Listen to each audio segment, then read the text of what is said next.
بسم اللہ الرحمن الرحیم۔ السلام علیکم، ویلکم ٹو مہم کہانی۔ پلیز ناول کو لائک کر دیجیے، اگر آپ نے ابھی تک چینل کو سبسکرائب نہیں کیا تو سبسکرائب کر دیجیے۔ چلتے ہیں ناول کی طرف۔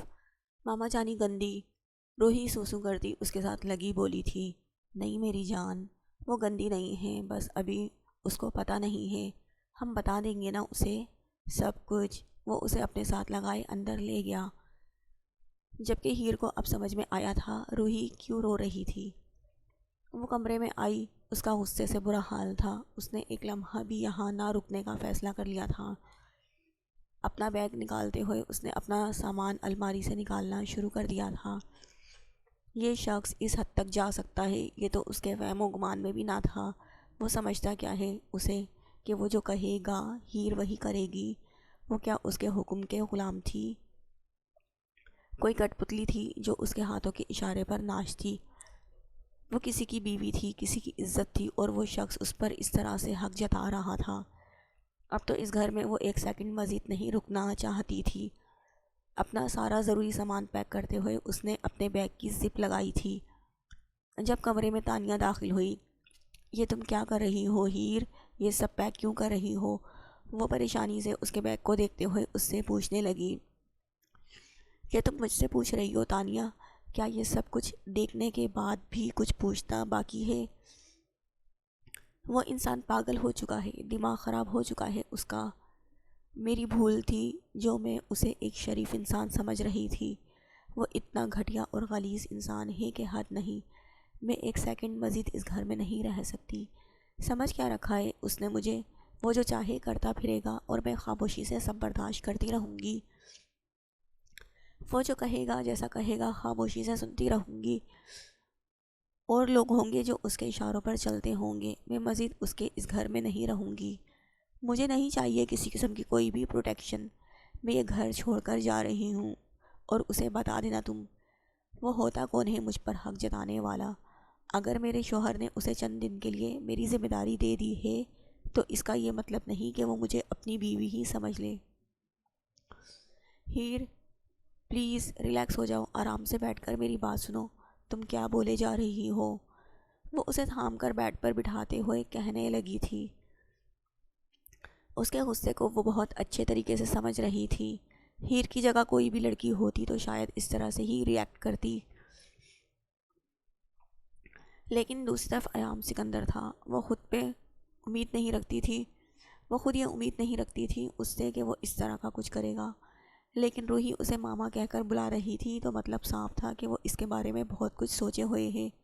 شاید وہ اس کے ساتھ اپنا فیوچر پلان کر رہا ہے، لیکن وہ ایک شادی شدہ لڑکی ہے، اور وہ کسی غیر کی نہیں بلکہ اس کے اپنے کزن کی بیوی ہے۔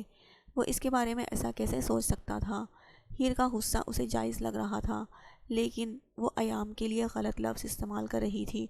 ایام ایسا انسان ہرگز نہیں تھا جیسا ہیر اسے سمجھ رہی تھی۔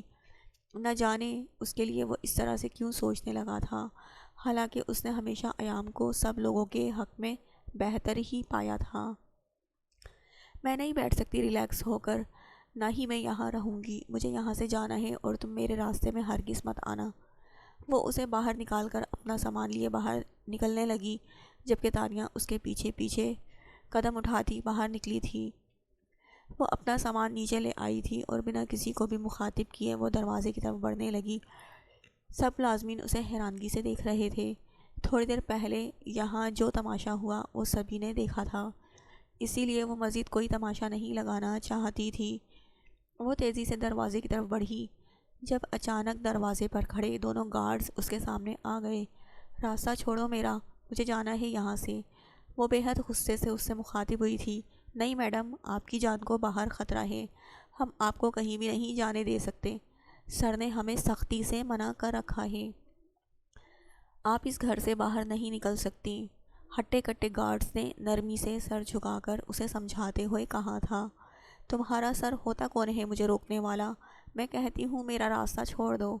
میں جیوں یا مروں، یہاں موجود کسی انسان سے میرا کوئی تعلق نہیں ہے، اور نہ ہی کوئی مجھے یہاں روک سکتا ہے۔ ہٹو سامنے سے۔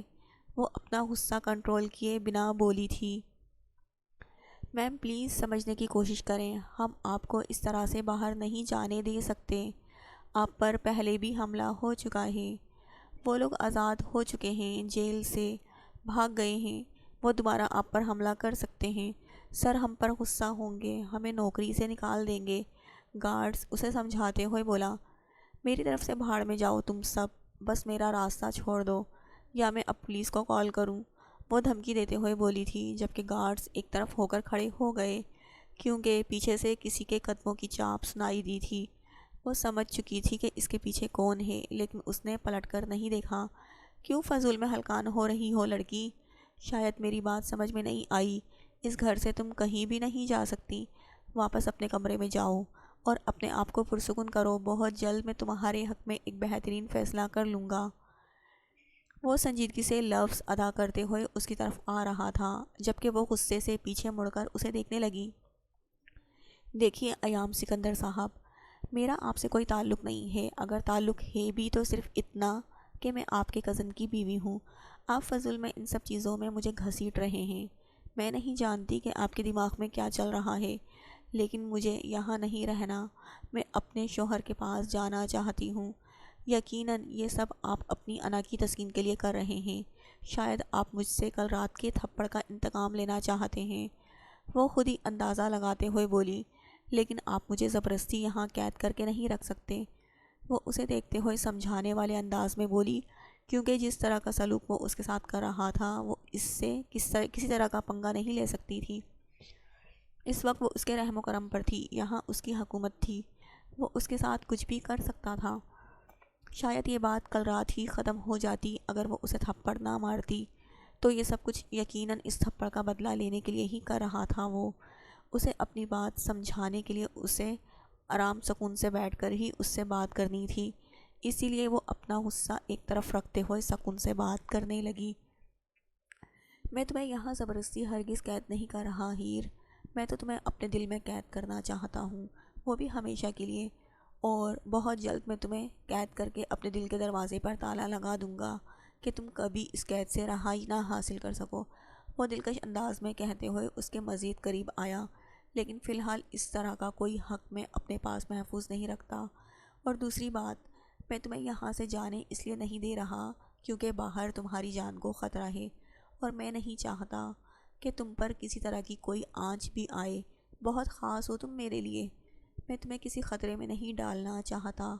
جاؤ، یہ سامان اوپر لے جاؤ، اس نے ملازم کو دیکھتے ہوئے کہا تھا، جو فوراً ہی اس کی بات ماننے کو تیار کھڑا اس کا سامان گھسیٹ کر اوپر لے جانے لگا۔ ہیر نے اسے روکنا چاہا تھا، لیکن ایام نے اس کا ہاتھ تھام کر اسے اپنی طرف کھینچ لیا۔ توازن برقرار نہ رہ جانے کی وجہ سے وہ اس کے چوڑے سینے کا حصہ بنی تھی، لیکن خود کو ایک غیر محرم کے اتنے نزدیک محسوس کرتے وہ اس کے سینے پر ہاتھ رکھ کر خود کو اس سے دور کرنے کی کوشش کرنے لگی۔ یہاں بیٹھ کر آرام سے میری بات سنو، جو میں کہہ رہا ہوں اسے سمجھنے کی کوشش کرو۔ وہ اسے صوفے پر بٹھاتے ہوئے خود اس کے بالکل ساتھ بیٹھ کر اس کا ہاتھ تھام چکا تھا۔ اس کی بات سننے کے علاوہ اس کے پاس کوئی چارہ نہ تھا۔ وہ خاموشی سے اس کے بات سننے لگی تھی۔ تمہارے ساتھ گیم کھیلا گیا ہے، بہت غلط ہوا ہے تمہارے ساتھ، میں تمہیں سب کچھ بتاؤں گا لیکن صحیح وقت آنے پر۔ فی الحال تم اس بات کو قبول کرو کہ ساتھ تمہارے قابل نہیں ہے، ساتھ جیسا انسان تمہارے لائق نہیں ہے، اس نے تمہارے ساتھ بہت بڑا گیم کھیلا ہے جس کے بارے میں جان کر تمہیں بعد میں افسوس ہوگا۔ وہ شاید ان سب چیزوں کو بہت آسان سمجھ رہا تھا، لیکن تم سے شادی کے بعد اسے احساس ہوا ہے کہ یہ سب چیزیں اتنی آسان نہیں ہیں جتنی اس نے سوچی تھی۔ اس نے اپنے مطلب کی خاطر تمہیں استعمال کیا ہے، تم سے شادی کے پیچھے ایک بہت بڑی وجہ تھی، ورنہ تم سوچو کہ تم جیسی لڑکی جو اسے کچھ دے ہی نہیں سکتی، یہاں تک کہ تمہارے بھائی نے دہیج کے نام پر اسے پھوٹی کوڑی نہیں دی، وہ تمہیں… بس خدا کے لیے بند کریں اپنی بکواس۔ جب آپ سیدھے طریقے سے مجھے یہاں نہیں روک پا رہے تو آپ میرے شوہر پر الزام تراشی کرنا شروع کر چکے ہیں۔ خدا کے لیے اپنی گندی ذہنیت کو کسی اور پر نہ ڈالیں۔ ساتھ کیسا انسان ہے میں بہت اچھے طریقے سے جانتی ہوں، صرف نکاح نہیں کیا میں نے اس سے، شادی سے پہلے 7 ماہ تک ہمارا رابطہ رہا ہے، ہم ایک دوسرے کو جانتے ہیں، ایک دوسرے سے بات ہوتی رہی ہے ہماری، ہم ایک دوسرے کو بہت اچھے طریقے سے سمجھتے ہیں، تو خدا کے لیے میرے شوہر پر آپ کسی طرح کا کوئی سوال اٹھانے کے بارے میں سوچے گا بھی نہیں، ورنہ مجھے ان کی ورنہ مجھے آپ کی ان حرکتوں کے بارے میں انہیں سب کچھ بتانا پڑے گا۔ اب بھی وقت ہے، اگر اپنی عزت رکھنا چاہتے ہیں تو مجھے یہاں سے جانے دیں۔ وہ بوڑھی عورت آپ کو بیٹا بیٹا کرتے نہیں تھکتی، اور میرا شوہر آپ کو اپنے بھائی سے بڑھ کر سمجھتا ہے، لیکن آپ اپنی عیاش فطرت کی وجہ سے اپنے ہی خاندان کی عورتوں پر ایسی نگاہ رکھتے ہیں۔ آپ کو جیل میں بند کر دینا چاہیے۔ آپ جیسے مردوں کو کوئی حق نہیں ہے اس طرح باہر آزادانہ گھومنے کا۔ اور اب اگر آپ نے کوئی بھی بکواس کی تو میں آپ پر کیس کروانے میں ایک سیکنڈ نہیں لگاؤں گی۔ اس کا دھمکی دیتا انداز ایام کے لبوں پر مسکراہٹ بکھیر گیا تھا۔ ایک تو ہماری مشرقی لڑکیاں شوہر کو پتہ نہیں کیا سمجھ لیتی ہیں، ان کے خلاف کچھ سننے کو تیار ہی نہیں ہوتی، لیکن میڈم آپ آج کے دور میں کوئی بھی فرشتہ نہیں ہے، اور آپ جو سات کو فرشتہ بنائے ہوئے ہیں اس کی حقیقت میں بہت جلد آپ کے سامنے لاؤں گا، لیکن فی الحال آپ کے لیے اتنا جاننا کافی ہے کہ بہت جلد سعد آپ کو خود سے الگ کر رہا ہے، اور خدا کا شکر ادا کرو کہ اس نے میری بات مان لی، ورنہ جو تمہارے ساتھ ہونے والا تھا نا، اس کے بعد شاید تم اس پوری دنیا میں کسی پر یقین نہیں کر پاتی، لیکن یہ سچ بھی بہت جلد تمہارے سامنے کھل کر آ جائے گا۔ میں سعد کے بارے میں بات کر کے اپنے لفظ ہرگز ضائع نہیں کروں گا۔ تانیہ، اسے کمرے میں لے کر جاؤ اور جتنا جلدی ہو سکے اسے یہ بات سمجھاؤ کہ یہ میری ہونے والی بیوی ہے، جس پر میں اب کسی غیر مرد کی نظر نہیں پڑنے دوں گا، سعد کی بھی نہیں۔ سعد کوئی غیر نہیں، شوہر ہے میرا۔ وہ بھپری ہوئی شیرنی کی طرح دھاڑی تھی۔ آج سے نہیں ہے وہ تمہارا شوہر، تمہارے ساتھ محرم کا رشتہ صرف ایام سکندر بنائے گا۔ تم ایام سکندر کی بیوی کہلاؤ گی۔ اپنے دل و دماغ سے اس شخص کا نقش مٹا دو، ورنہ میں اسے اس دنیا سے مٹا دوں گا۔ وہ آنکھوں میں چنگاریاں لیے دھاڑا تھا۔ میرے جیتے جی ایسا ممکن نہیں ہے، اور نہ ہی میرا شوہر آپ کے کہنے پر مجھے چھوڑے گا۔ بہتر ہوگا آپ مجھے اس گھر سے جانے دیں۔ یہ تو بات کی باتیں ہیں، فی الحال اپنے کمرے میں جاؤ اور مجھے سوچو۔ سعد کی سوچ بھی تمہاری سوچوں میں نہیں آنی چاہیے، ورنہ تمہارے حق میں بہتر نہیں ہوگا۔ وہ کہہ کر لمبے لمبے ڈگ بھرتا اپنے کمرے کی طرف چلا گیا تھا، جبکہ اس نے ایک نظر دروازے پر کھڑے گارڈز کو دیکھا اور پھر تانیہ کی طرف، جو اسے کب سے واپس کمرے میں چلنے کے لیے کہہ رہی تھی۔ یار تم ایک بار آرام سکون سے بیٹھ کر سوچو تو صحیح، سر نے یوں ہی تو نہیں کہا ہوگا تمہارے شوہر کے بارے میں کچھ بھی۔ سر بہت وقت سے ان سب چیزوں کو دیکھ اور سمجھ رہے تھے، تمہارے شوہر کے بارے میں بھی انہیں سب کچھ پتہ تھا۔ ضرور وہ کچھ تو جانتے ہیں، ورنہ اپنے ہی بھائی کے بارے میں بھلا وہ ایسا کیوں کہتے؟ ضرور انہیں اس کے بارے میں کچھ پتہ چلا ہوگا، تبھی تو وہ اتنے یقین سے کہہ رہے ہیں۔ تانیہ اس کے پاس بیٹھی اسے سمجھانے کی کوشش کر رہی تھی۔ تانیہ پلیز، خدا کے لیے مجھے اس وقت اکیلا چھوڑ دو، میں اس کے بارے میں کوئی بات نہیں کرنا چاہتی۔ وہ مسلسل سعد کو فون کرتے ہوئے اس سے کہہ رہی تھی، لیکن اس کا فون آف تھا۔ یار تم کیوں اس شخص کے لیے اپنا آپ برباد کر رہی ہو، جو تمہیں اتنی اہمیت نہیں دیتا کہ تمہارا فون ہی اٹھا لے؟ اب تانیہ کو بھی غصہ آ گیا تھا۔ مجھے پتہ نہیں کیوں لگ رہا ہے اس آدمی نے سعد کے ساتھ کچھ غلط کر دیا ہے، ورنہ اب تک ان کا فون آف نہیں ہوتا۔ اسے اب ایک اور پریشانی کھائی جا رہی تھی۔ تانیہ تو بس اسے دیکھ کر رہ گئی۔ حد ہے، وہ شخص تمہارا فون نہیں اٹھا رہا تو تمہیں لگ رہا ہے اس کے پیچھے بھی ایام سر نہیں کچھ کیا ہے؟ مجھے تو یہ تمہارا شوہر کچھ گڑبڑ لگ رہا ہے۔ سر بھی تو یہی کہہ رہے تھے نا، وہ تمہیں نقصان پہنچانے والا تھا۔ سر بتا تو رہے تھے کہ جسٹ شٹ اپ تانیہ، میرے سامنے بار بار اس آدمی کا نام لینا بند کرو، اور پلیز مجھے اس وقت اکیلا چھوڑ دو، مجھے کسی سے کوئی بات نہیں کرنی۔ وہ غصے سے اس کے سامنے ہاتھ جوڑتے ہوئے بولی تو تانیہ اس کے قریب سے اٹھ کر باہر نکل گئی تھی۔ اس کی آنکھ اس کے ننھے ننھے ہاتھوں کا لمس اپنے چہرے پر محسوس کرتے ہوئے کھلی تھی۔ کیا ہوا روحی میری جان، بھوک لگ رہی ہے میرے بچے کو؟ وہ اس کے دودھ کی فیڈر اٹھا کر پاس کرتے ہوئے بولا۔ وہ ابھی ہی اس کے پاس آ کر لیٹا تھا۔ ماما جانی کدھر ہیں؟ وہ حیرانگی سے اسے دیکھتے ہوئے بولی تھی۔ وہ اپنے کمرے میں ہے میری جان۔ وہ اسے اپنے قریب کرتے ہوئے اس کے چہرے سے بال پیچھے کرتا اسے فیڈر پکڑانے لگا۔ وہ ہمارے روم میں کب آ کر سوئیں گی؟ وہ اس کی مونچھوں کے ساتھ چھیڑ خانی کرتے ہوئے پوچھنے لگی۔ وہ ہمارے پاس کیوں سوئیں گی بھلا؟ اس کا اپنا کمرہ ہے، اس نے مسکراتے ہوئے الٹا اس سے سوال کیا تھا۔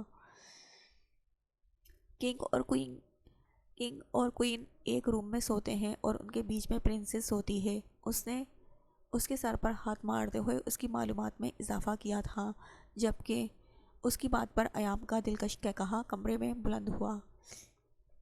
ارے واہ، میری بیٹی کو تو سب کچھ پتہ ہے، لیکن اسے یہ نہیں پتہ کہ جب تک شادی نہ ہو جائے تب تک کوئین اور کنگ ایک ساتھ نہیں سو سکتے، تب تک انہیں الگ الگ روم میں سونا ہوتا ہے۔ اس کا ماتھا چومتے ہوئے اس نے اب کی بار فیڈر زبردستی اس کے منہ میں ڈال دیا تھا، کیونکہ اسے پتہ تھا کہ اگر وہ مزید اس سے باتیں کرتے ہوئے جاگتی رہی تو اسے جلدی نیند نہیں آئے گی اور پھر کل صبح وہ ایکٹیو نہیں ہوگی۔ وہ اپنی بیٹی کو سست ہرگز نہیں دیکھنا چاہتا تھا۔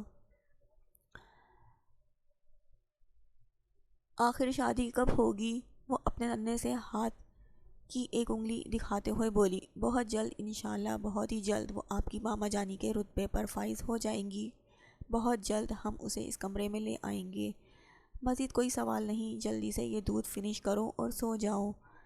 وہ اسے زبردستی دودھ پلاتے ہوئے سلانے کی کوشش کرنے لگا تھا، جبکہ اپنی بیٹی کے چہرے پر سکون دیکھ کر وہ خود بھی پرسکون ہو گیا تھا، لیکن اصل سکون تو اسے تب ملنا تھا جب سعد اس کی بات مان کر اس کا کام کرتا، اور اب وہ اپنے کام میں مزید تاخیر نہیں کرنا چاہتا تھا۔ میں آپ کو کل سے فون کرنے کی کوشش کر رہی ہوں امی جان، آپ فون کیوں نہیں اٹھا رہی تھیں؟ آپ جانتی ہیں میں کتنی زیادہ پریشان ہوں، یہاں میری حالت خراب ہو رہی تھی۔ اگر آپ اب بھی فون نہ کرتی تو نہ جانے کیا ہوتا۔ آپ کو پتہ ہے یہاں کیا ہوا ہے؟ وہ ایام، پلیز بیٹا میری بات سنو، اس وقت ہم بہت بڑے مسئلے کا شکار ہو چکے ہیں۔ سعد نے ان سب لوگوں کو عام سے غنڈے سمجھ رکھا تھا، لیکن ان کا تعلق انڈر ورلڈ سے ہے۔ ہمیں اندازہ بھی نہیں تھا یہ لوگ اتنے خطرناک ہوں گے۔ ایام نے تمہیں سب کچھ بتا دیا ہوگا۔ اب ہم جس مصیبت میں پھنس چکے ہیں اس میں سے ہمیں کوئی نہیں نکال سکتا۔ میرے بیٹے سے غلطی ہو گئی ہے، اس نے سوچا تھا کہ ہم پیسے لے کر بھاگ جائیں گے اور یہاں سے دور جا کر اپنی خوشحال زندگی کی شروعات کریں گے، لیکن اس کا انجام ایسا ہوگا ہم نے کبھی سوچا بھی نہیں تھا۔ یہ اتنی بڑی مصیبت بن جائے گی، ہمیں لگتا تھا وہ کبھی بھی ہم تک نہیں پہنچ پائیں گے، لیکن یہ ہو جائے گا یہ تو ہم نے سوچا بھی نہیں تھا۔ یہ الگ الگ گروہ ہیں، ان کی آپس میں دشمنیاں ہیں جن میں سعد پھنس چکا ہے۔ یہ دونوں گروہ سعد کو دھمکیاں دے رہے ہیں۔ اب اس کا کوئی حل نہیں ہے، میں خود سوچ سوچ کر پریشان ہو چکی ہوں، رو رو کر ہلکان ہو رہی ہوں۔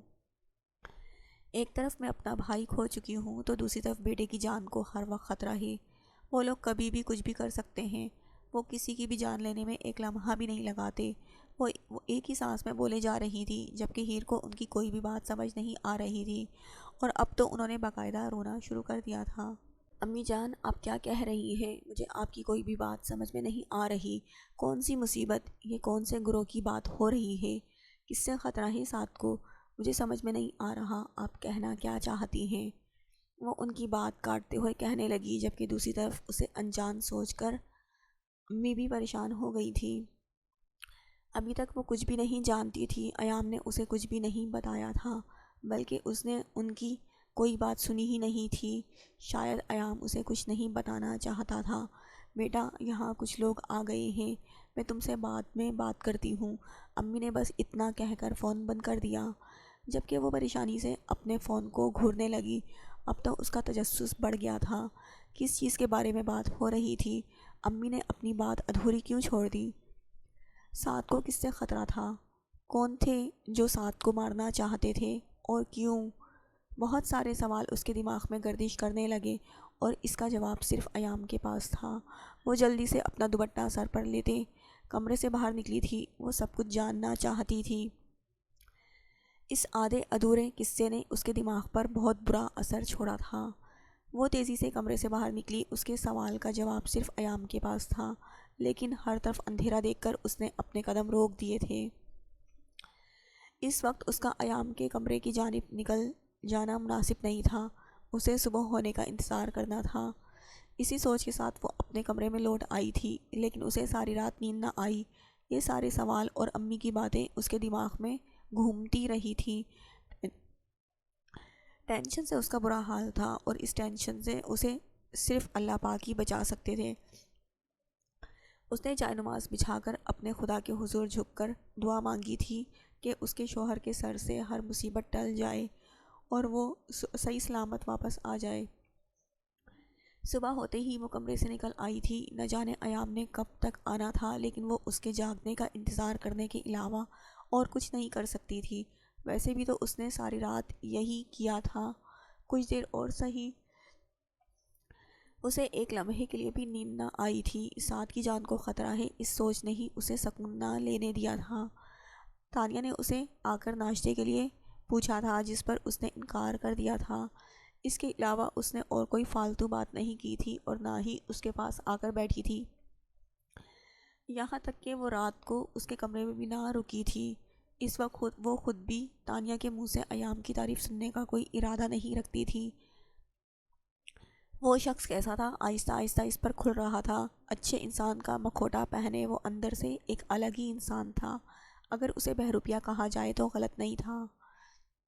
نہ جانے اس کے کتنے روپ تھے۔ دنیا کے سامنے وہ بہت اچھا بن کر گھوم رہا تھا، لیکن اس کے اندر کوئی اور ہی شخص تھا۔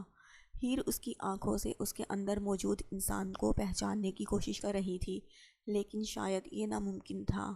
تانیہ کے لیے وہ ایک فرشتہ صفت انسان تھا، لیکن ہیر کے لیے وہ ایک شیطان تھا، اور ابھی تک اس نے اس شیطان کی صرف ایک ہی جھلک دیکھی تھی، جس میں وہ سعد کو کچھ بھی کرنے کی دھمکی دے رہا تھا۔ اسے تو لگ رہا تھا اگر سعد کے ساتھ اگر کچھ برا ہو رہا ہے تو اس میں بھی اسی کا ہاتھ ہے۔ اسے لگ رہا تھا کہ اس کی زندگی میں جو بھی کچھ غلط ہو رہا ہے اس میں اس شخص کا ہاتھ ہے۔ ہیر کا خوبصورت چہرہ یقیناً اس شخص کی نظر میں آ چکا تھا اور وہ اسے اپنی انٹرٹینمنٹ کا سامان بنانا چاہتا تھا، لیکن ہیر کے انکار نے اس کی مردانہ انا کو جگا دیا تھا۔ جتنا مغرور اور امیر وہ شخص تھا، یقیناً یہ بات وہ برداشت نہیں کر سکتا تھا کہ کسی لڑکی نے اسے ریجیکٹ کر دیا ہے، اور یہی ریجیکشن اس سے برداشت نہیں ہو رہی تھی جس کا وہ بدلہ لینا چاہتا تھا۔ اس کے انکار کو وہ اپنے لیے چیلنج سمجھ بیٹھا تھا، اور اب اپنی ذات کی تسکین کے لیے وہ کچھ بھی کر سکتا تھا، شاید اس سے شادی بھی۔ اسی کی وجہ سے وہ سعد کو نقصان پہنچا رہا تھا۔ سعد کے بارے میں جو بھی باتیں سننے کو مل رہی تھی سب کچھ اس کی چال تھی، یا پھر شاید وہ سعد کو پھنسا کر اپنا مقصد پورا کرنا چاہتا تھا۔ وہ اسے شادی کی آفر کر رہا تھا، جس کے پیچھے کی وجہ یقیناً وہ اپنی بیٹی کے لیے ایک ماں اور اپنے لیے انٹرٹینمنٹ کا سامان چاہتا تھا۔ اس کی خوبصورتی پر اس کا دل آ گیا تھا، اور جس دن اس کا دل بھر جانا تھا یقیناً وہ روحی کی ماں کی طرح اسے بھی چھوڑ دیتا۔ اسے یقین ہو چکا تھا روحی کی ماں کے ساتھ بھی اس نے کچھ نہ کچھ غلط ہی کیا ہوگا، ورنہ ایک ماں کتنی ہی مجبور کیوں نہ ہو اپنی اولاد کو چھوڑ کر کبھی نہیں جا سکتی، اور روحی معصوم سی بچی کو چھوڑنے کا سوال ہی پیدا نہیں ہوتا۔ بھلا ماں کا دل کر سکتا تھا اپنی بیٹی کو چھوڑنے کا؟ وہ ایک غیر ہو کر اس کے لیے اتنے خوبصورت احساس رکھتی تھی تو وہ تو اس کی ماں تھی۔ اسے ایام کی ساری چال سمجھ میں آ چکی تھی، وہ صرف اس کے ساتھ وقت گزارنے کا خواہش مند تھا۔ وہ اپنی سوچوں میں گم تھی جب اسے روحی کی میٹھی سی آواز سنائی دی۔ وہ اس سے باتیں کرتے ہوئے باہر آ رہی تھی۔ ریڈ کلر کے فراک میں بالکل چھوٹی سی گڑیا لگ رہی تھی، جبکہ ایام کے کسرتی بازو میں وہ اپنی عمر سے بھی کم لگتی تھی۔ اسے دیکھتے ہی وہ اٹھ کھڑی ہوئی۔ اسے صرف اپنے سوالوں کے جواب چاہیے تھے۔ اسے اپنے انتظار میں دیکھ نہ جانے کیوں اسے خوشی ہوئی تھی، تو وہ مسکرا کر آگے بڑھا۔ روحی، ماما جانی کو گڈ مارننگ وش کرو جیسے بابا جانی کو کرتی ہو۔ وہ روحی کو اس کے حوالے کرتے ہوئے بولا۔ گڈ مارننگ ماما جانی، وہ خوشی سے بولی، جبکہ وہ کچھ نہیں بول پائی، لیکن وہ اس معصوم کا دل بھی خراب نہیں کر سکتی تھی، اسی لیے اس کے وش کرنے پر نرمی سے مسکرا دی، جبکہ وہ انہیں آپس میں لگے دیکھ کر آگے بڑھ چکا تھا۔ مجھے آپ سے کچھ بات کرنی ہے، وہ اچانک سے بولی تھی۔ وہ پلٹ آیا۔ جی فرمائیں۔ وہ مسکرا کر اسے ناشتے کی میز کی طرف چلنے کا اشارہ کرنے لگا۔ آپ کل سعد کے بارے میں مجھے کیا بتانا چاہتے تھے؟ وہ یوں ہی کھڑی بولی جب ایک ملازم تیزی سے اندر آیا۔ سر، یہ پارسل میم کے لیے آیا ہے۔ سعد سر کی طرف سے وہ پارسل ہیر کو دیتے ہوئے وہ بولا۔ کیا ہے اس میں؟ وہ پارسل کھولتے ہوئے بولی۔ میرے خیال میں پہلے تمہیں ناشتہ کرنا چاہیے، ایام نے اسے دیکھ کر کہا، لیکن وہ اگنور کرتی پارسل کھول چکی تھی جس میں کچھ پیپرز تھے۔ سعد نے مجھے پیپرز کیوں بھیجے ہیں؟ وہ پریشان سی پیپرز کھولنے لگی، جبکہ ایام خاموشی سے روحی کو اس کی گود سے لے کر آگے بڑھ چکا تھا۔ جب اسے پیچھے سے کسی کے گرنے کی آواز سنائی دی تھی، اس نے گہرا سانس لیا اور پیچھے مڑ کر اسے دیکھا جہاں وہ بے حواس پڑی تھی۔ تانیہ بھاگ کر اس کے پاس آئی جبکہ ملازم نے ڈاکٹر کو فون کیا۔ روحی بھی اس کی گود سے نکل کر بھاگی۔ ماما جانی کو کیا ہوا؟ وہ آنکھوں میں حیرانگی لیے کبھی ہیر کو تو کبھی اپنے باپ کو دیکھ رہی تھی۔ اس نے آگے بڑھتے ہوئے اس کا نازک سا وجود اپنی باہوں میں بھرا اور یوں ہی اٹھا کر اسے اپنے کمرے میں لے آیا۔ انہیں جھٹکا لگا ہے، کسی بات کی بہت ٹینشن لی ہے انہوں نے، اسی لیے ان کی حالت اتنی خراب ہوئی ہے۔ یہ شدید قسم کے ذہنی دباؤ کا شکار ہیں۔ آپ ان کا خاص خیال رکھیں اور ٹینشن سے دور رکھیں، ڈاکٹر اسے چیک کرنے کے بعد تفصیل سے بتا رہی تھی۔ شکریہ ڈاکٹر، ہو سکتا ہے آپ کو دوبارہ زحمت دینی پڑے۔ کوئی بات نہیں، یہ میرا فرض ہے۔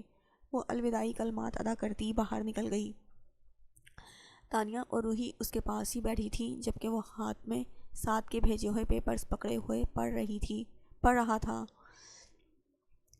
سعد کا یہ قدم ہیر کے لیے اچھا ثابت ہو سکتا تھا، لیکن یہ ہیر کے لیے جھٹکا بہت بڑا تھا۔ سعد اسے اپنی زندگی سے نکال چکا تھا، بلکہ خود کو ہر مصیبت سے نکال چکا تھا، کہنا زیادہ بہتر تھا۔ ہیر اس وقت بہت بڑی مصیبت میں پھنسے ہوئی تھی۔ سعد کو اندازہ بھی نہ تھا کہ وہ ہیر کو اپنی زندگی سے نکال کر اسے کتنی بڑی مصیبت کے حوالے کر رہا تھا۔ سعد کو یہ لگ رہا تھا کہ اگر ہیر اس کی زندگی سے نکل جائے گی تو اس کی زندگی کا یہ مسئلہ حل ہو جائے گا، لیکن اب یہ مسئلہ حل ہوتا ہے یا مزید بڑھتا ہے یہ تو ایام نہیں دیکھنا تھا۔ اس وقت تو اسے ہیر کی فکر ہو رہی تھی جو اپنے ہوش و حواس میں نہیں تھی۔ جب سے اس نے سعد کی طرف سے طلاق نامہ پڑھا تھا وہ بے ہوش تھی۔ اسے سمجھ میں نہیں آ رہی تھی کہ سعد کو اتنی جلد بازی کرنے کی ضرورت کیا تھی۔ اسے یہاں آ کر ہیر کو اپنا مسئلہ سمجھانا چاہیے تھا، اس کے بعد اسے اتنا بڑا فیصلہ کرنا چاہیے تھا۔ اس نے بہت بزدلی کا ثبوت دیا تھا، اپنا مسئلہ بتائے بنا، اسے کچھ بھی سمجھائے بنا یوں اچانک اسے اپنی زندگی سے الگ کر دیا تھا۔ ہاں یہ سچ ہے، اس نے سعد کو کہا تھا تم ہیر کو چھوڑ دو، لیکن اس کا یہ مطلب نہیں تھا کہ وہ ہیر کو اس طرح بے آسرا و بے سہارا چھوڑ دیتا۔ سعد اسے اتنا بزدل کبھی نہیں لگا تھا، وہ ہیر کا سامنا نہیں کرنا چاہتا تھا۔ وہ کتنے دنوں سے اس سے بات نہیں کر رہا تھا، ان دونوں کا رابطہ ختم ہو چکا تھا۔ یہ ساری بات ایام جانتا تھا، لیکن یہ جو حرکت اس نے کی تھی وہ سچ میں ناقابل قبول تھی۔ نہ جانے ہیر کے دماغ پر ان سب چیزوں کا کیا اثر پڑنا ہے۔ ہیر اب کیسا محسوس کر رہی ہو تم؟ تانیہ اس کے پاس بیٹھی ہوئی تھی جب اسے ہوش آیا، جبکہ روحی تو اس کی آنکھیں کھولنے پر شور مچاتے کمرے سے باہر نکل گئی تھی۔ شاید نہیں، یقیناً وہ اپنے باپ کو بتانے گئی تھی کہ وہ جاگ گئی ہے، جبکہ ہیر ہر طرف دیکھتی کنفیوز سی اٹھ کر بیٹھ گئی تھی۔ اس وقت وہ عجیب طرح کی کشمکش کا شکار تھی، اسے سمجھ نہیں آ رہا تھا اس کے ساتھ ہوا کیا ہے۔ میں تمہارے لیے کچھ بنا کر لاتی ہوں، مجھے تمہاری حالت ٹھیک نہیں لگ رہی ہے ہیر، تم نے میڈیسن بھی لینی ہے؟ ایسا کرتی ہوں تمہارے لیے دلیا بنا دیتی ہوں، یا پھر یخنی بہتر رہے گی، اس سے بہتر تم ہو جاؤ گی، تم جلدی سے فریش ہو جاؤ۔ فی الحال کسی بات کو سوچنے کی ضرورت نہیں ہے، ڈاکٹر نے تمہیں ٹینشن لینے سے منع کیا ہوا ہے تو ذہنی دباؤ کا شکار نہ ہو، اور یہ ذہنی دباؤ تمہارے لیے بہت برا ثابت ہو سکتا ہے۔ سر نے کہا تھا تمہارے ہوش میں آتے ہی ایک بار پھر سے ڈاکٹر کو بلائیں گی، ابھی روحی گئی ہے انہیں بتانے کے لیے، تم اٹھ کر فریش ہو جاؤ، ڈاکٹر دوبارہ آئے گی تمہیں چیک کرنے کے لیے۔ میں تو پریشان ہو گئی تھی، اللہ جانے تمہیں کیا ہو گیا ہے۔ ہیر میں جانتی ہوں ان سب چیزوں کو قبول کرنے میں تمہیں وقت لگے گا، لیکن ایک بات یاد رکھنا، اس دنیا میں جو بھی ہوتا ہے وہ اللہ پاک کی رضا سے ہوتا ہے، لیکن جو شخص تمہارے قابل ہی نہیں تھا، جو خود بخود تمہارے راستے سے ہٹ گیا ہے، اس میں اتنی ہمت بھی نہ تھی تمہارے سامنے آ کر روبرو ہو کر تمہیں یہ فیصلہ سناتا، وہ تمہارے قابل کبھی نہیں ہو سکتا، لیکن یقیناً یہ سب کچھ میری زندگی میں نہیں ہوا، تبھی میں اتنی بے فکر ہو کر اس پہ کمنٹ کر رہی ہوں۔ جو سہتا ہے وہی جانتا ہے کہ یہ کیسا ہے۔ میں تمہارا درد نہیں سمجھ سکتی ہیر، لیکن تمہارے لیے دعا کر سکتی ہوں۔ اللہ پاک تمہیں جلد سے جلد اس چیز سے باہر نکالے۔ تم فریش ہو جاؤ، میں تمہارے لیے کچھ لاتی ہوں کھانے کے لیے۔ اللہ پاک تمہیں صبر دے۔ وہ پیار سے اس کے گال چھوتی اٹھ کر باہر نکل گئی تھی، جبکہ اس کی باتیں سننے کے بعد بھی وہ خالی خالی نظروں سے دروازے کی جانب دیکھتی رہی۔ کیسی ہو تم؟ اب کیسا محسوس کر رہی ہو؟ وہ کمرے میں داخل ہوتے ہوئے اس سے پوچھنے لگا، جبکہ وہ بنا جواب دیے نظریں پھیر گئی۔ میں جانتا ہوں یہ وقت تمہارے لیے مشکل ہے۔ پلیز خدا کے لیے مجھ سے یہ ساری ہمدردیوں والی باتیں مت کریں، میری ساتھ سے بات کروائیں۔ وہ اپنے فون پر لگی ہوئی تھی، اس کی بات کاٹتے ہوئے بولی، اب اس سے بات کر کے کیا کرو گی تم؟ وہ تمہیں طلاق دے چکا ہے، اب وہ تمہارے لیے نامحرم ہے اور میں تمہیں کسی نامحرم سے بات کرنے کی اجازت نہیں دوں گا۔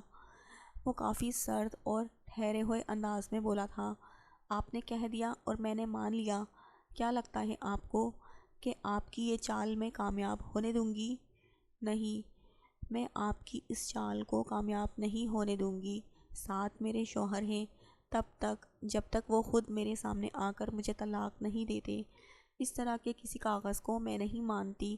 ساتھ میرا فون نہیں اٹھا رہے کیونکہ آپ نے انہیں پتہ نہیں کہاں پہنچایا ہے، اور پھر آپ اپنے کسی ملازم سے کہہ کر طلاق کے جھوٹے کاغذ تیار کرواتے ہیں اور مجھ پر یہ ثابت کرنے کی کوشش کرتے ہیں کہ مجھے طلاق ہو گئی ہے۔ میں نہیں مانتی ان جھوٹے کاغذوں کو۔ اگر ساتھ نے ایسا کچھ بھی کیا ہوتا تو کم از کم وہ مجھے وجہ بتاتے۔ اس طرح سے مجھے اپنی زندگی سے بے دخل نہیں کرتے اور نہ ہی کاغذات بھیجتے۔ وہ میرے روبرو آ کر خود مجھے اپنا فیصلہ سناتے اور اس فیصلے کی وجہ بھی بتاتے۔ مرد میں کم از کم کتنی ہی ہمت کم ہو، وہ اپنی مرضی سے کسی عورت کو اپنی زندگی میں شامل کرے اور اسے اپنی زندگی سے نکال دے۔ وہ اسے دیکھتے ہوئے بے حد غصے سے بولی تھی، جبکہ اس کے ہاتھ مسلسل ساتھ کا فون نمبر ملا رہے تھے۔ مطلب تم چاہتی ہو کہ ساتھ تمہارے روبرو آ کر تمہیں طلاق دے؟ فائن، یہ بھی کر کے دیکھ لو۔ وہ اپنے موبائل فون نکالتا ساتھ کو ویڈیو کال ملا چکا تھا۔ السلام علیکم لالا، میرے بھیجے ہوئے کاغذات ہیر کو مل گئے ہیں۔ اس نے فون اٹھاتے ہی پہلا سوال یہی کیا تھا۔ ہیر کے دل میں درد سا جگا تھا۔ ہاں، اسے کاغذات مل گئے ہیں، باقی وہ تم سے مزید بات کرنا چاہتی ہے۔ لالا، میں اس سے کوئی بات نہیں کرنا چاہتا، بس اسے بتا دیجیے گا میری طرف سے فارغ ہے، وہ اپنی زندگی میں آگے بڑھ جائے۔ اللہ پاک اسے میرے گناہوں کی سزا نہ دے۔ اس کے علاوہ میں اسے اور کچھ نہیں کہہ سکتا۔ اسے کہیے گا کہ ہو سکے تو مجھے معاف کر دے۔ میں جانتا ہوں ہیر وہیں آپ کے سامنے بیٹھی ہوگی۔ میں اپنے ہوش و حواس میں اسے طلاق دیتا ہوں، طلاق دیتا ہوں، طلاق دیتا ہوں۔ اس نے بس اتنا کہا تھا اور ہیر کی دنیا لٹ گئی۔ وہ اس کے موبائل پر ساتھ کو بہت آسانی سے دیکھ پا رہی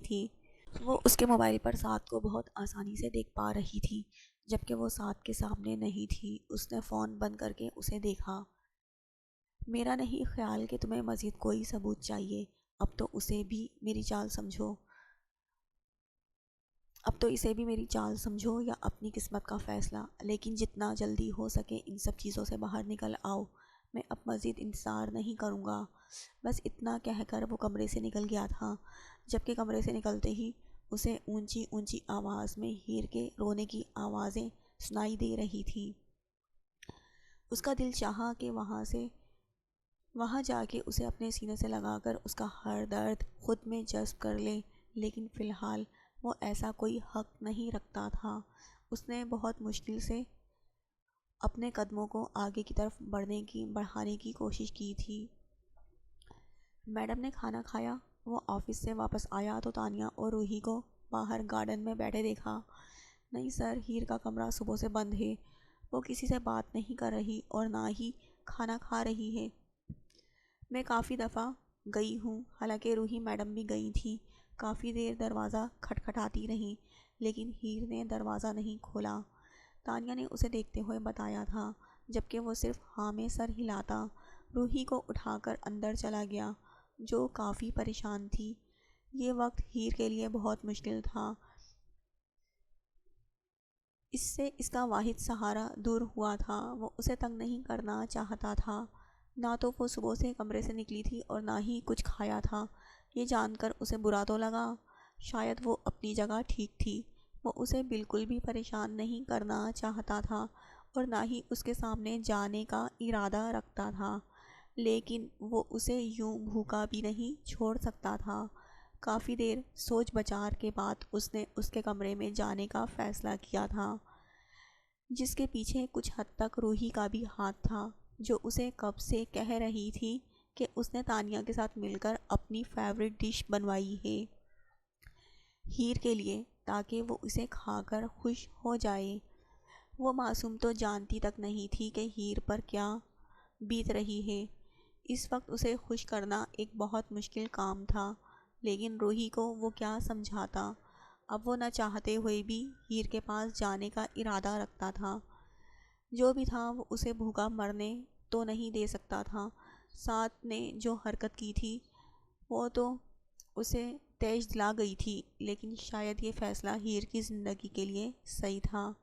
ایک ایسے شخص کے ساتھ زندگی گزارنا جو صرف اسے اپنے مفاد کے لیے استعمال کر رہا ہے، اس سے تو بہتر تھا اس کے ساتھ زندگی نہ گزارنا۔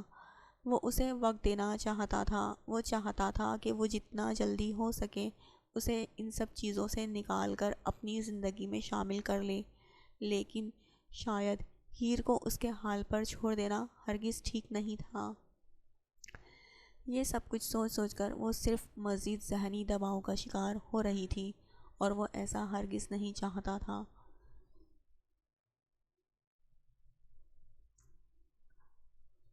بہت سوچ سمجھ کر اس نے آج ایک فیصلہ کیا تھا، اور اب وہ ہیر کو اپنا فیصلہ سنانے جا رہا تھا۔ وہ جانتا تھا ان سب کے بعد ہیر مزید اس سے بدگمان ہو جائے گی، لیکن وہ اس کی بدگمانی کا سوچ کر اسے ان سب سوچوں کی نظر نہیں کر سکتا تھا۔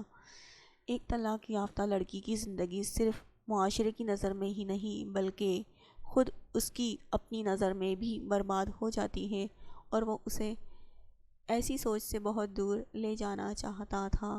روحی بچے، آپ جا کر باہر مس تانیہ کے ساتھ کھیلو اور اسے کہو کہ کھانا لگائیں، ہم تھوڑی دیر میں آتے ہیں آپ کی ماما جانی کو لے کر۔ وہ روحی کو دیکھ کر بولا، جو اس کی بات پر خوش ہوتے فوراً باہر بھاگ گئی تھی۔ یقیناً وہ اپنی فیورٹ ڈش اپنی ماما جانی کو کھلانے والی تھی۔ ہیر، دروازہ کھولو، اس نے دروازہ کھٹکھٹاتے ہوئے اسے آواز دی تھی، جبکہ اسے اندر سے کوئی جواب نہیں ملا تھا۔ وہ دوسری بار تیسری بار دروازہ کھٹکھٹاتا رہا، لیکن اندر سے جواب نہ دارد، لیکن شاید وہ ہمت ہارنے کا بالکل کوئی ارادہ نہیں رکھتا تھا۔ تھوڑی دیر کے بعد اسے لاک کھلنے کی آواز سنائی دی۔ وہ حیرت سے دروازے کو دیکھ رہی تھی۔ میں ایسا ہرگز نہیں کرنا چاہتا تھا، لیکن اگر یہ کہوں کہ تم نے مجھے ایسی بد اخلاقی کرنے پر مجبور کیا ہے تو غلط ہرگز نہیں ہوگا۔ آئی ایم سوری، مجھے دروازہ تمہاری اجازت کے بنا کھولنا پڑا۔ اسے بیڈ پر گھٹنوں میں سر دیے دیکھ کر وہ سمجھ چکا تھا وہ رونے کا شغل فرما رہی ہے۔ وہ اپنی سرخ آنکھیں لیے اسے گھور رہی تھی، یقیناً اسے اس کی غلطی کا احساس دلا رہی تھی۔ ایام اپنی بات مکمل کرنا اس کے بالکل پاس آ رکا تھا۔ خیر، کتنے دن تک تم یہ سوگ منانے کا ارادہ رکھتی ہو؟ میں جانتا ہوں تم اس وقت دکھی ہو۔ کسی بھی لڑکی کے لیے طلاق کوئی چھوٹی بات نہیں ہوتی، لیکن جس طرح کے ساتھ تمہارے تعلقات تھے، اتنا رونا دھونا ویسے بنتا نہیں تمہارا، اور ویسے بھی مجھے تمہارے ساتھ کے لیے بہائے گئے آنسو دیکھ کر اچھا بالکل نہیں لگ رہا۔ وہ شخص تمہاری زندگی سے جا چکا ہے، تمہیں چھوڑ چکا ہے، لیکن پھر بھی تم اس کے لیے ان انمول موتیوں کو بہا رہی ہو۔ اس سے زیادہ تو مجھے تم پر غصہ آ رہا ہے۔ میرا نہیں خیال کہ وہ شخص تمہارے آنسوؤں پر کوئی حق رکھتا ہے۔ میں تمہیں رونے سے منع نہیں کروں گا۔ یقیناً اس شادی کے حوالے سے تم نے بہت سارے خواب سجائے ہوں گے، لیکن اس شخص کے لیے تمہارے آنسو بہانا بنتا نہیں ہے۔ میں جانتا ہوں ساتھ کے ساتھ تمہارے کس طرح کے تعلقات تھے۔ ابھی تک تم دونوں میں ایسا کوئی رشتہ تھا ہی نہیں جس پر تم یوں بیٹھ کر آنسو بہاتی رہو۔ میرے خیال سے اب یہ بہت ہو چکا ہے، تمہیں ان سب چیزوں سے باہر نکل آنا چاہیے۔ وہ بہت نارمل انداز میں کہہ رہا تھا۔ میں ان کے نکاح میں تھی، وہ میرے شوہر تھے۔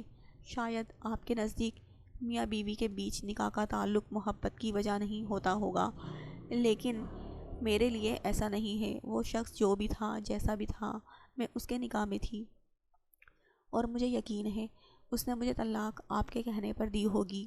آپ نے کہا تھا نا کہ وہ آپ سے بہت محبت کرتا ہے، آپ کے لیے کچھ بھی کر سکتا ہے، تو یقیناً یہ قدم بھی اس نے آپ کے لیے ہی اٹھایا ہوگا۔ وہ شاید بدگمانی کی آخری انتہا پر تھی۔ شاید وہ اس گمان میں تھی کہ اب اگر اس کی زندگی میں کچھ بھی غلط ہوگا تو اس میں ایام کا ہی ہاتھ ہوگا۔ ہاں ایسا ہی ہے، میں نے ہی کہا تھا اسے ایسا کرنے کے لیے، اور وہ تو چھوٹا دودھ پیتا بچہ تھا نا۔ میں نے کہہ دیا ہیر کو طلاق دو، اور ساتھ نے بس میرے کہنے پر تمہیں چھوڑ دیا۔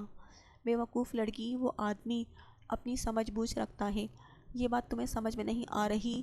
اس نے اپنی مرضی سے تمہیں چھوڑا ہے۔ ہاں یہ سچ ہے کہ میں چاہتا تھا کہ وہ تمہیں چھوڑ دے، لیکن اس کے پیچھے ایک بہت بڑی وجہ تھی، اور یقین جانو جب تمہیں وہ وجہ پتہ چلی نا، اپنی ہی نظروں میں گر جاؤ گی تم، اور جس انسان کی وکالت کر رہی ہو نا، اس کے منہ پر تھوکنا بھی اپنی توہین سمجھو گی۔ خیر، میرے پاس فضول وقت نہیں ہے ساتھ کے حوالے سے بات کر کے برباد کرنے کے لیے۔ نیچے چل کر کھانا کھاؤ، میری بیٹی صبح سے تمہاری وجہ سے پریشان ہے، اور میں اسے پریشان نہیں دیکھ سکتا۔ اب انکار مت کرنا، کیونکہ جو شخص تمہارے کمرے میں بنا اجازت آ سکتا ہے، وہ تمہیں اپنے ساتھ باہر لے جا کر تمہیں زبردستی کھانا بھی کھلا سکتا ہے۔ میں زبردستی کا قائل ہرگز نہیں ہوں، مجھے ایسا کرنے پر مجبور مت کرنا، اور دوسری بات، اب ساتھ کی وجہ سے تمہاری آنکھوں میں کوئی آنسو نہیں آنا چاہیے۔ میں ابھی تمہیں آنسو بہانے کی ایک اور وجہ دیتا ہوں، اسی ہفتے ہماری شادی ہے، اب اس بات پر بیٹھ کر جتنے آنسو بہانے ہوں بہا لو۔ وہ اپنی بات ختم کرتا کمرے سے نکلنے لگا تھا۔ آپ کا دماغ تو خراب نہیں ہو گیا؟ مجھے طلاق ہوئی ہے اور آپ مجھ سے شادی کا مطالبہ کر رہے ہیں۔ کیا آپ نہیں جانتے ایک لڑکی تب تک کسی دوسرے شخص کے نکاح میں نہیں آ سکتی جب تک اس کے پہلے شوہر سے عدت کی بھی کچھ کنڈیشنز ہوتی ہیں۔ کیا تم اس شخص کے ساتھ رہی تھی؟ کیا اس کے ساتھ کوئی حسین لمحات گزارے تھے؟ کیا تم نے اپنے آپ کو اس کے حوالے کیا تھا؟ نہیں نا، تو تم پر کوئی عدت فرض نہیں ہوتی۔ تم دونوں نے ایک رات بھی ایک دوسرے کے ساتھ نہیں گزاری۔ شادی کی پہلی رات ہی وہ تمہیں چھوڑ کر چلا گیا تھا، کیونکہ تمہاری خوبصورتی اور تم پر پہلے حق کی قیمت وہ وصول کر چکا تھا۔ تم یہ مت سوچنا کہ ساتھ نے اپنی ٹینشن کی وجہ سے تمہاری طرف قدم نہیں بڑھائے۔ نہیں، اس نے یہ سب کچھ اس لیے کیا ہے کیونکہ وہ اپنی بیوی کو بنا ہاتھ لگائے کسی اور کے حوالے کرنے والا تھا۔ ان ٹچ لڑکی کی ڈیمانڈ تھی جس کی قیمت ساتھ نے وصول کی تھی۔